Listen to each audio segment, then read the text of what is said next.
What is going on? It's Sean Wright with Century 21 Wright Realty in Murfreesboro, Tennessee, and this is the Right on Real Estate podcast.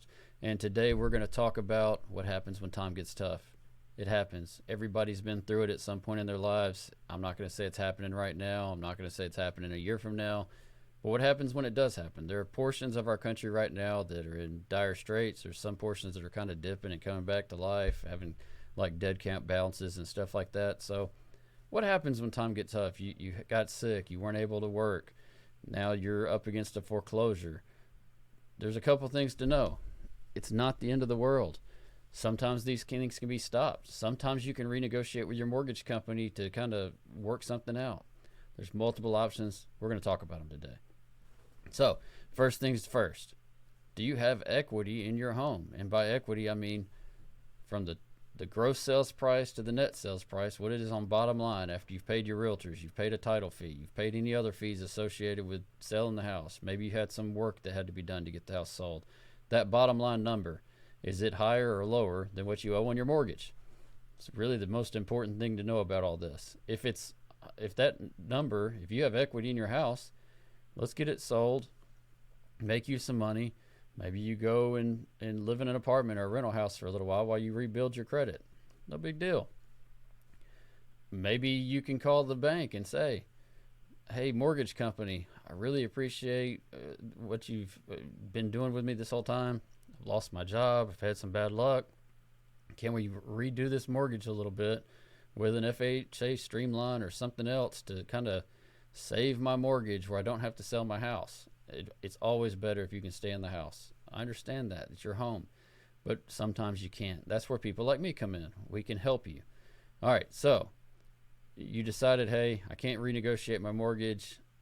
I'm up against a foreclosure. What do I do? We found out that you have some equity. We can make you some money. Well, the very first thing is you call a realtor who has experience dealing with mortgages in foreclosure. Don't just call any Tom, Dick, or Harry that's sold houses. Not all of them know what to do. That realtor is going to need to be in communication with both the bank and the attorney that's handling the foreclosure if it's to that point. And if it's to that point, where are we at? When is the foreclosure sale? Can we get the foreclosure sale stopped? Do we have enough time? So here's how the steps kind of work out. The lender and the realtor can work together to try to get the foreclosure stopped, to show it's actively on the market. I'm not going to go step by step on this video. It would get way too long and cumbersome and get confusing. But call realtors, interview them. Do you have experience dealing with foreclosures? Do you have experience dealing with short sales? That's very important, because if they don't, you're up a creek. The way this is going to work is you're going to give your lender and the attorney dealing with the foreclosure written approval to that agent to talk on your behalf.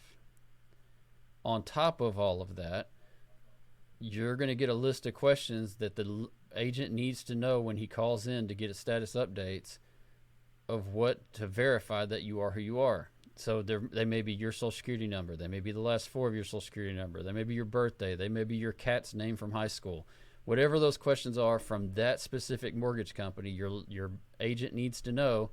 So when they call in, they can say, hey, I'm Sean Wright with Century 21 Wright Realty. I represent Jane Doe. She's selling 123 Main Street. I need to give you guys an update and get an update from where your status is. They're going to do both of those things with the lender and with the attorney on a regular basis to keep this thing from selling. If they walk in and say, here's my comparables, here's a listing agreement where the house is actively on the market, here's an MLS sheet where it's actively on the market, there's a lot of times when a foreclosure can be stopped. Now, there's a lot more steps than that, but the realtor will handle all of that. That's why it's important to get a realtor that knows what they're doing.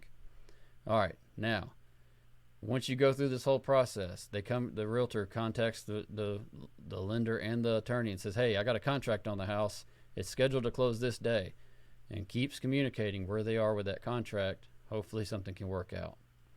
Now, that's if you have equity. And hey, what if you don't have equity? You're upside down on the house. What do you do then? So this is where short sales come into play.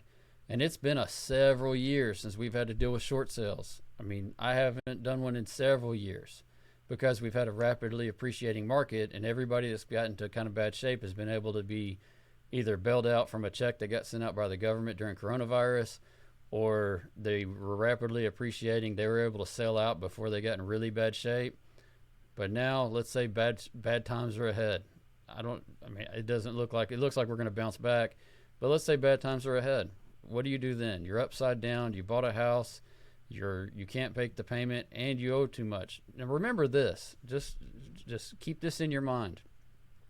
If you bought a house and you're maintaining the payment and you're paying it every month and there's no problems, you don't have to worry about taking a loss on your house or that it's worth less than you owe on it until you try to sell it.